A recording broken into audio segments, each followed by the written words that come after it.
قرآن حکیم میرے بھائیوں ہمارے محبوب صلی اللہ علیہ وآلہ وسلم نے اپنی مبارک زندگی میں خود لکھوایا تھا.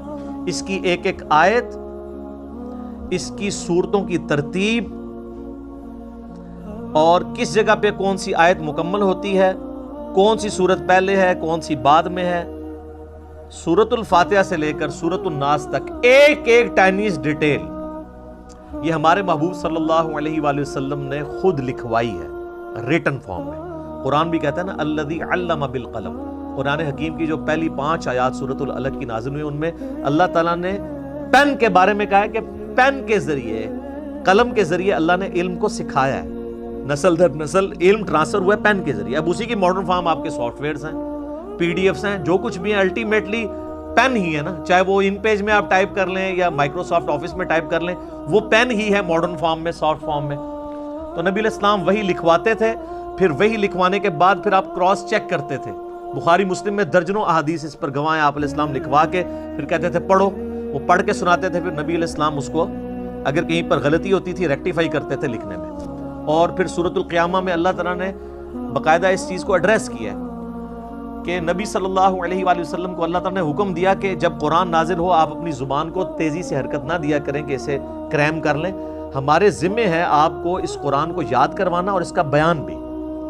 اس کانٹیکسٹ میں بخاری میں حدیث بھی ہے. عبداللہ ابن عباس کہتے ہیں کہ نبی علیہ السلام کے سینے پہ جب قرآن نازل ہوتا تو آپ اپنی مبارک زبان کو تیزی سے حرکت دیتے تھے، جو کچھ آپ کے سینے میں آتا تھا اسے بیان کرنے ریپیٹ کرتے تھے تاکہ میں کہیں بھول نہ جاؤں. تو اللہ تعالیٰ نے کہا یہ آپ بھولیں گے نہیں، یہ ہمارے ذمے ہے قرآن کو یاد کروانا بھی اور اس کا بیان بھی، اس کی تشریح بھی سنت اور احادیث کی فارم میں.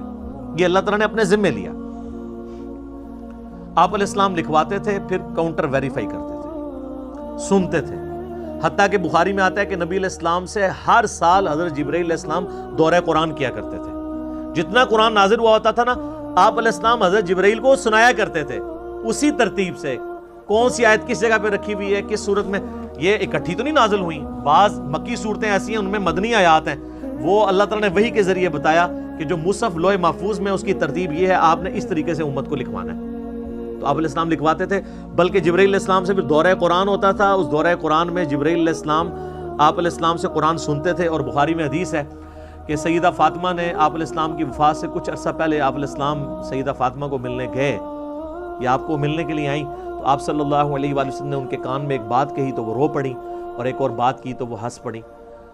پہلے آپ نے یہ بات کی کہ ہر سال جبرائیل علیہ السلام میرے پاس ایک دفعہ آتے تھے دورہ قرآن کے لیے، اس دفعہ 2 دفعہ آئے ہیں، مجھے لگتا ہے کہ میں آئندہ برس زندہ نہیں رہوں گا. تو اس پہ سیدہ فاطمہ رو پڑی. پھر آپ علیہ السلام نے ان کے کان میں کہا کہ کیا تم اس بات پہ خوش نہیں ہو کہ اللہ تعالیٰ نے تمہیں جنتی عورتوں کی سردار بنایا ہے، اور میرے مرنے کے بعد سب سے پہلے میرے اہل بیت میں سے تم مجھے آ کے ملو گی. 6 مہینے بعد ان کی ڈیتھ ہو گئی. تو اس پہ سیدہ فاطمہ خوش ہوئی. یہ حدیث بخاری مسلم دونوں میں ہے. میرے بھائیوں، قرآن حکیم کی یہ جو موجودہ کتابی شکل ہے، اس کتابی شکل میں پہنچتے ہوئے آلموسٹ 25 سال اس کو لگے ہیں. اس 25 سالوں میں نبی علیہ السلام پہ جو قرآن نازل ہوا ہے وہ والے 23 سال شامل نہیں ہیں، اس کے بعد 25 سال لگے ہیں اس شکل میں آتے ہوئے. کہ عرب کے لوگوں کو اپنی میموری کے اوپر نا بڑا ناز تھا، وہ چیزیں زبانی یاد رکھتے تھے، کریم کرتے تھے، ان کو اتنی شاعرانہ کلام زبانی یاد ہوتے تھے، ان کے لیے کوئی پرابلم نہیں تھا چیزوں کو زبانی یاد رکھنا، اور اس پہ وہ فخر محسوس کرتے تھے. اب اس سینیریو کے اندر جب یہ کتاب نازل ہوئی تو صحیح بخاری میں آتا ہے کہ ابن مسعود کہتے ہیں میں نے 80 صورتیں نبی علیہ السلام سے خود سن کے یاد کی ہیں. آپ نماز میں پڑھتے تھے، آپ ذرا کریمنگ کا لیول دیکھیں کہ نماز میں وہ تہجد کی نماز میں سن رہے ہیں اور یاد بھی کر رہے ہیں. اتنے ان کے مضبوط حافظے تھے. ابھی بھی دیکھ لیں آپ، چھوٹے بچوں کو لگا لیں، کتنے بچے ہیں 8-9 سال کی عمر میں پورا قرآن حفظ کر جاتے ہیں. ابھی بھی کوئی مشکل نہیں ہے، لیکن وہ اب تھوڑا سا چونکہ ہمارا موڈ چینج ہو گیا ہے، ہماری پرائورٹیز چینج ہو چکی ہیں، اس لیے وہ والا معاملہ پیچھے چلا گیا. ہم زیادہ تر لکھی ہوئی چیزوں کے اوپر اعتماد کرتے ہیں، زبانی یاد رکھنے کے اوپر توجہ نہیں کرتے، اس لیے یہ ذرا مسئلہ آہستہ آہستہ پیچھے چلا گیا. اب چونکہ ان کو اپنی کریمنگ کے اوپر ناز تھا، یاد کرنے کے اوپر ناز تھا، اس لیے وہ قرآن پاک کے حافظ سینکڑوں کی تعداد میں صحابہ کرام میں موجود تھے.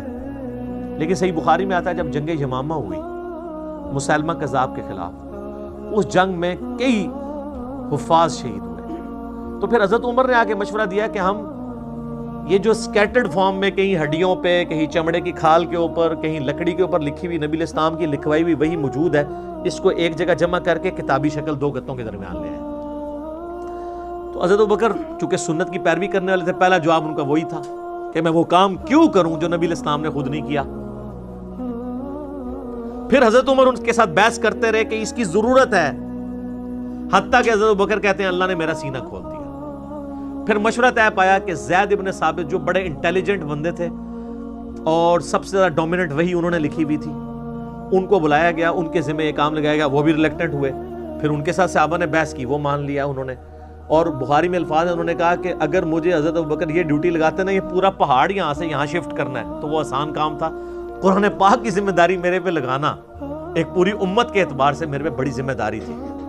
زبانی لوگوں کو یاد تھا، آج بھی حافظ ہی اس کو پڑھ کے اینڈ پہ آپ دیکھتے نہیں لکھا ہوتا ہے ہم نے قرآن کو حرف حرف پڑھا، اس میں کوئی غلطی نہیں ہے، یہ کوئی نسخے سے نہیں میچ کرتا، کریمنگ کوئی حفاظ نہیں اس کو۔